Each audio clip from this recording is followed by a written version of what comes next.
License, Bondage and Liberty. By President Finney. Reported by the editor. For ye have not received the spirit of bondage again to fear, but ye have received the spirit of adoption, whereby we cry, Abba, Father. Romans 8:15. In a sermon preached recently, I said that the Lord had three classes of servants: bondmen, mercenaries, and those who serve him in love. I wish now to make another threefold distinction. Persons may be classified according to their spirit. Some have a spirit of license, others a spirit of bondage, and others a spirit of true Christian liberty. Into one or the other of these classes, all moral agents who have any knowledge of God must necessarily fall. It will be my present object to develop the prominent characteristics of each several class. I, the first class, have what I call the spirit of license. License differs essentially from liberty. License is selfishness unrestrained by moral considerations, a state in which men do as they list, with no fear of God before their eyes, and follow out their own selfish ends without moral restraint. Its characteristics are: 1. An undeveloped conscience. They have had so little moral training that their views on moral questions are yet immature, or merely negative, and not infrequently erroneous. To this class I once belonged. Many things which I have since regarded as gross sins gave me then no trouble. My conscience was undeveloped. Nothing had then transpired to develop it. Some of my earliest impressions of moral restraint were produced by seeing my mother weep, because my father would let his sons go to the lake fishing on the Sabbath. Her tears reminded me forcibly that there was something wrong in this. I was then old enough to know all about such matters of duty, but not having my attention turned to these subjects, I remained practically as if I had no conscience. Others have only a seared conscience. These go on much as if they had no conscience at all, although they may have had a conscience very considerably developed. They can recollect when they could not lie or swear. Tempted, they were often obliged to refrain by the demands of conscience. Now they are inclined perhaps to smile over their former notions. Others are not restrained, although ever so much upbraided. They have no faith in the great things revealed of God. Indeed, they act as if there were no God, for although they admit his existence, they allow it to have no practical influence on their minds. They have no practical regard for what is morally right. Having no vivid sense of moral obligation, their minds are wholly open to the impulses of selfishness. If they forbear to cheat, lie, or steal, it is not through any moral consideration, but under the influence of some form of selfishness. They manifest the spirit of license in this particular, that conscience has no practical control over them. The desire to do good has no influence. They do not care to do any good, although they know they have the power and the opportunity.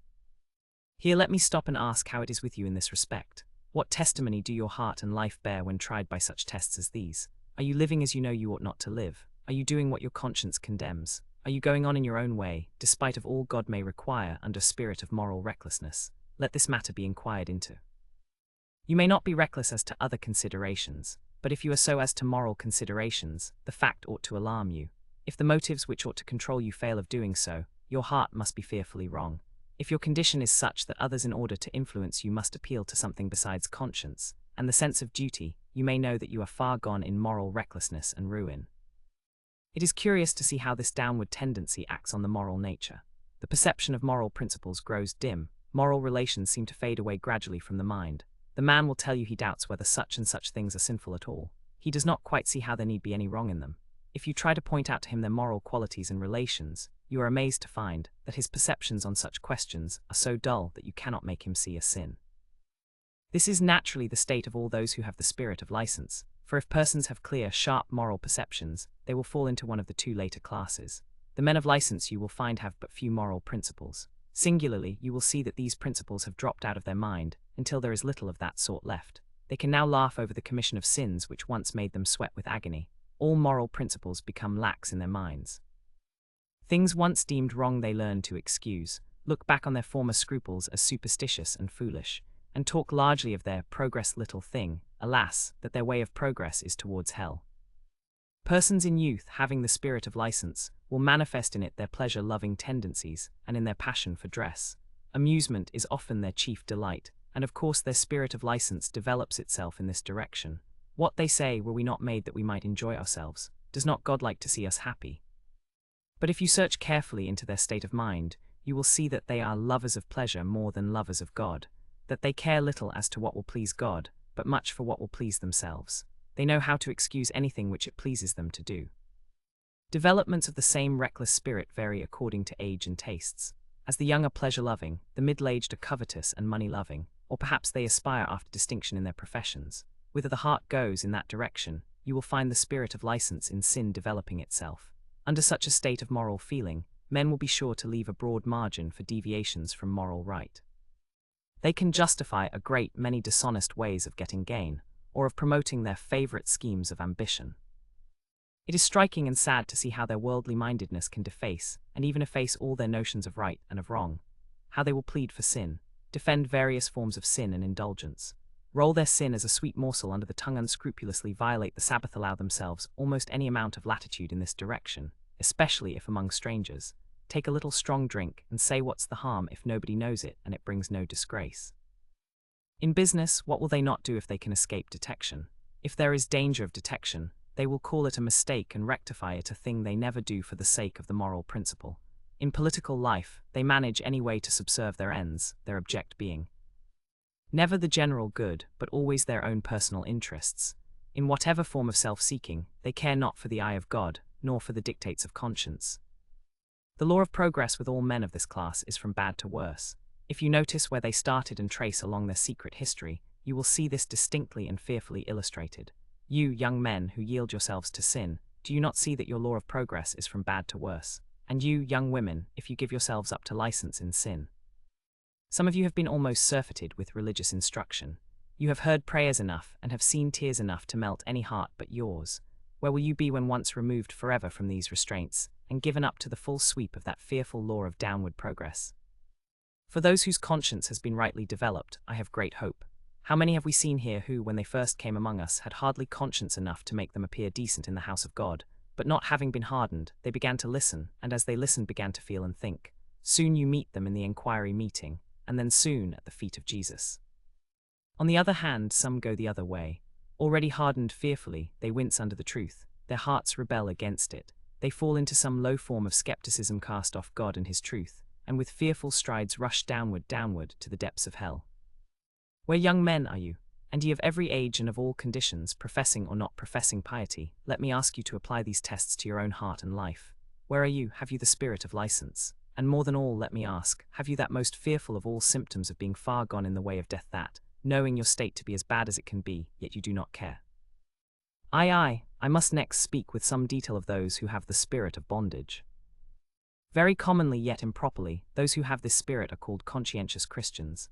They get this name especially because they differ so widely from those who have the spirit of license. It is true, this class differs very much from that.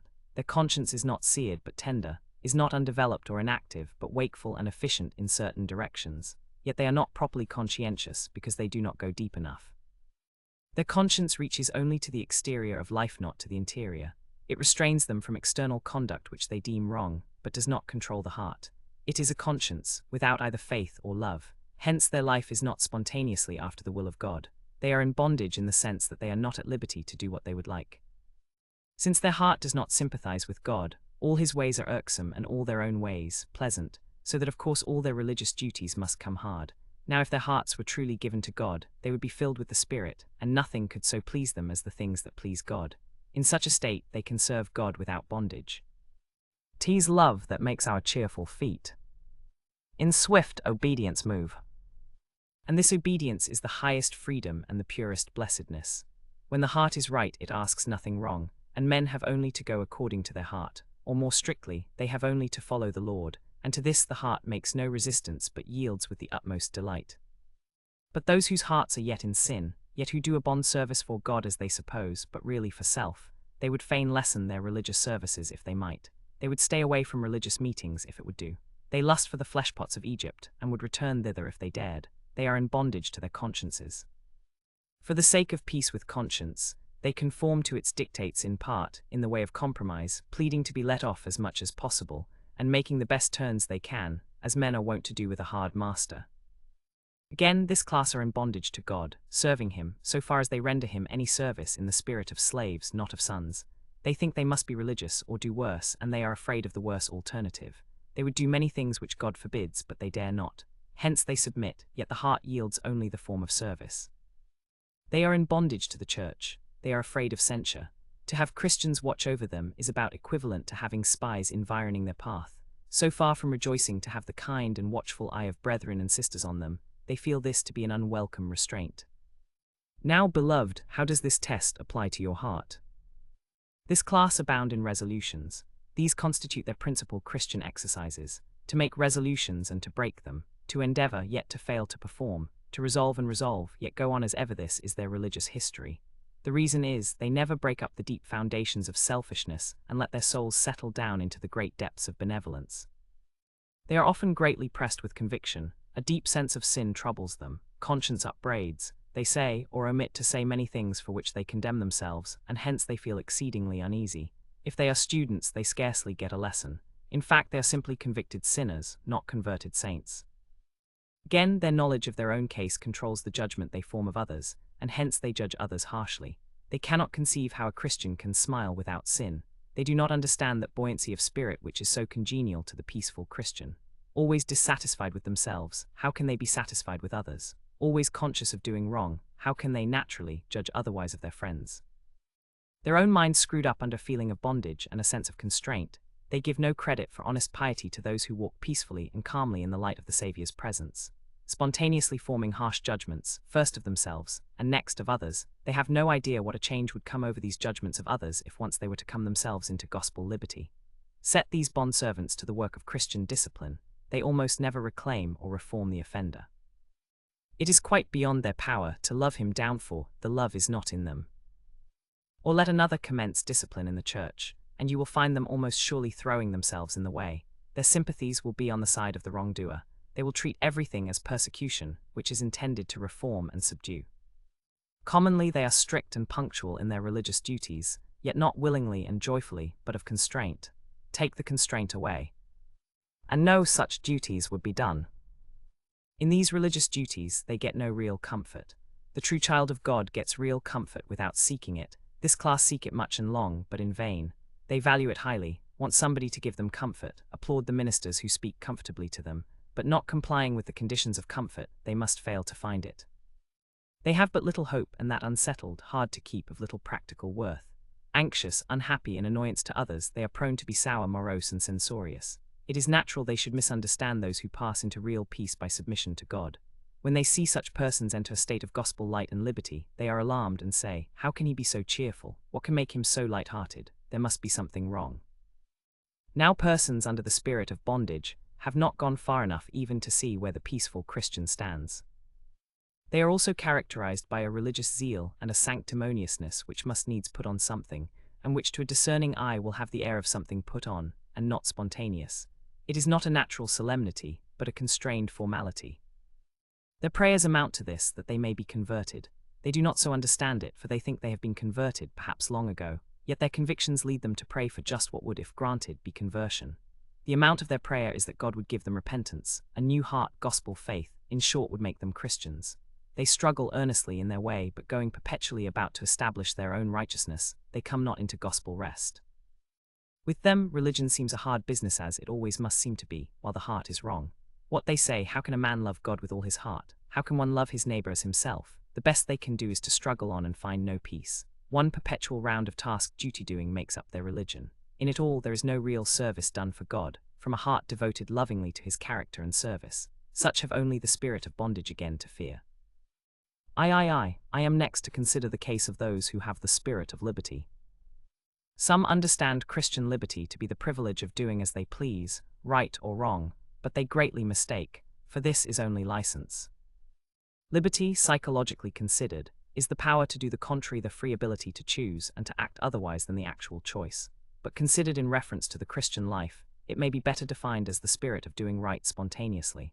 The heart is united to God by thoroughly choosing his ends, and hence become unified with him in sympathy and interest, even as the Son with the Father whom he respects and loves. The Bible here in our context speaks of Christians as being sons of God. It represents them as becoming sons both by being begotten of his Spirit in regeneration, and by adoption. Indeed, the Spirit of God dwells in them, takes up his abode in their hearts, and hence creates a living union between their souls and his. They come to have the same great reason for action, the same radical purpose and aim that God himself has. They have chosen the same great end, have adopted the same views, submit their heart to the control and guidance of his truth and spirit, so that genuine benevolence issues from their very hearts spontaneously. Hence a harmony with God in their ends, aims and affections becomes an established, settled state, and they are really no more in bondage than Christ himself was. you need not appeal to their conscience to prick them on to duty. They have a conscience, to be sure, but it is to them a guide, not a goad, a very important distinction. Their conscience is not a goad, under which they move along, strung, wincing, bleeding, but a guide given of God to lead their way and point out moral relations. When cordially accepted as a guide, it has no sting, it comes not to lacerate, any more than if it were wrapped in the softest silk. As soon as the heart settles and sinks sweetly into the will of God, conscience needs no rod, no scorpion sting, not even a word of command. It has only to say, "This is the way, here you are to go, this is the will of your Father in heaven." Persons not in this state and strangers to it may suppose that your conscience has fallen away and dropped out. It was said of a wife, "She is dutiful but has no love." But suppose this woman is married to one she tenderly loves, to whom her heart is bound with bonds stronger than death. She might then say, "It seems to me that my conscience has fallen away. It seems as if I had no conscience." Formerly it was compelled to be a goad, and not merely a guide, but now it has no such work to do as before. The heart needs only to know the way, and it rejoices with great joy to walk therein. This is a spirit of spontaneous cooperation with God. It is love acting itself out and manifesting itself in a way natural and easy. Everything is done as is supposed will please God. The mind acts on high principles. The law of love and of God is written on the heart. All obedience is natural and free because spontaneous and in harmony with the supreme choice. This is the full idea of Christian liberty, acting as we please when our pleasure is to act only right, taking the right course because this pleases God, and nothing can please us but what pleases Him. The mind entrusts all its own interests and destinies with God. To Him is committed the future, otherwise all unknown and untried. To Him the mind commends the present with its toils and interests, and to Him the past in the hope of free forgiveness through a Redeemer. Hence the soul is free and at ease. It is conscientious in the true sense, its state and acts being so entirely in harmony with an enlightened conscience that it comes into no collision with its dictates. All is right, says the conscience, and of course there is peace, so long as religious feeling and duty are spontaneous. Remarks. It is hardly necessary to say that the first class which I have described having the spirit of license are spiritually blind and dead. This is abundantly obvious. The second-class men in bondage are regarded as very exemplary Christians, but they are in fact only convicted sinners. That they are not saved is very evident from the fact that they are constantly praying for salvation, that is when they are stirred up to any religious exercise. You may try to get them to pray and to labor for others. You cannot, they fall right back to praying for themselves. After preaching one evening, I went to the library room of the church, and at the door a young lady met me and said she wanted to speak with me. She wanted to ask me what she should do to be saved. Her father, long a leading man in the church, was by, so. After talking a while with the daughter, I said, "Let us pray for this dear child of yours." He seemed as one confounded. I observed his strange appearance, yet thought it best to press on our work, and therefore said, "You lead first in prayer for your daughter, and I will follow." He prayed a while, yet for himself only. He had not the face to say even once, "Lord, have mercy on my daughter." He could only say, "Lord, have mercy on me." Not one word could he say for her, though under such circumstances of heart-thrilling interest. It is of no use to try to drive a person out of this rut. They will forever slump back into it. But as soon as they come into the liberty of the gospel, it becomes as natural as their breath to pray for sinners.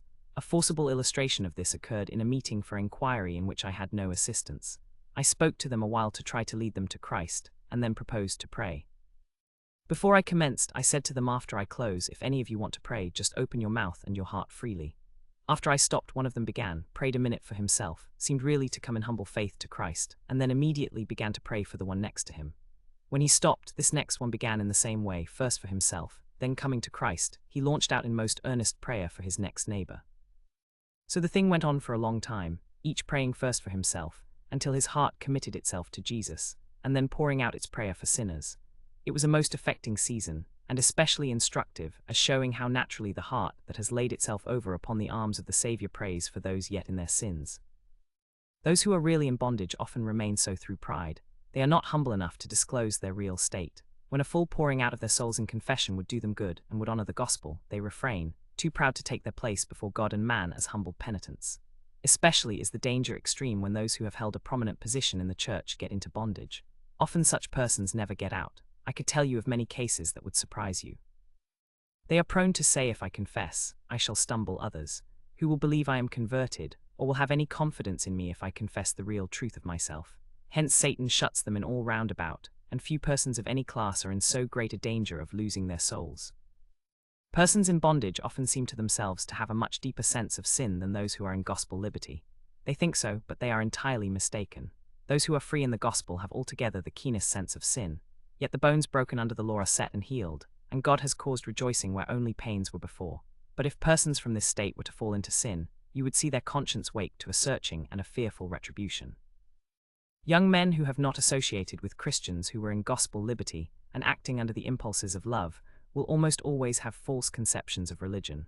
Their idea of it will lack the amenities and the charities of the true gospel life. They do not see how anybody can be in such a state as not to lust after the fleshpots of selfishness. They have no conception of that state in which the soul rises to a new class of aspirations and sympathies in which it ascends far above the murky and foul atmosphere of earth and bathes itself in the love and the light of heaven. They need to come into close communion with Christians who are in this state before they can properly appreciate the idea of religion. Do you, my hearers, lack this glorious gospel light and liberty? How is it with you today? Those of you who are not professors, what attitude will you take? Is it not time that you should set your face towards your Father's house, saying, "From this day my whole heart is thine"? What do you say to this? Is it not time that you should get out of darkness? Think of your bondage. Is it not time that you should awake and accept the offered boon of freedom? Jesus Christ has proclaimed you free, if you will, and is it not time that you should accept it? Will you longer remain of choice a slave? In some of the southern states, the emancipation of a slave is so great a matter that it is done only by means of special forms and by a solemn public transaction. The master brings his slave before the court and there, in a special form, makes out and subscribes his papers, and thus gives the slave his freedom. A far more wonderful transaction has taken place in another quarter. A far higher court has been in session. Nay, the supreme executive of the universe has come forth to act on this great emancipation, and has made out true papers for giving gospel liberty to a race of lost, enslaved sinners. Had you heard of this? The thing was done many years ago, but the business still lingers unfinished. In fact, there have not been messengers enough to carry the glad news yet to every creature, and what is worse, very many to whom it has come cannot be persuaded to accept the boon. Hence much time has been lost and the work still lingers. And now what will you do with this proposal? It comes to you, what will you do with it? Do you say, "I am not a slave"? Ah, but you are, and you know it.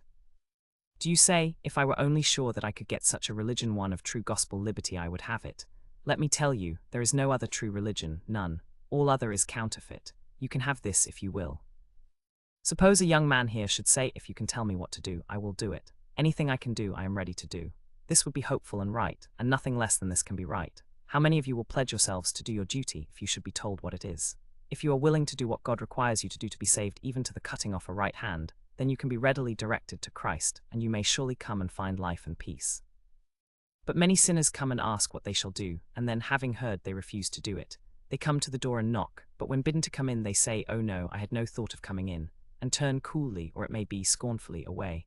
Alas, the turning away of the simple shall slay them. They cannot many times repel the gospel from their hearts and dash salvation's offered cup from their lips, and yet be welcomed in, when they shall have pressing occasion to call in fearful earnest for admission.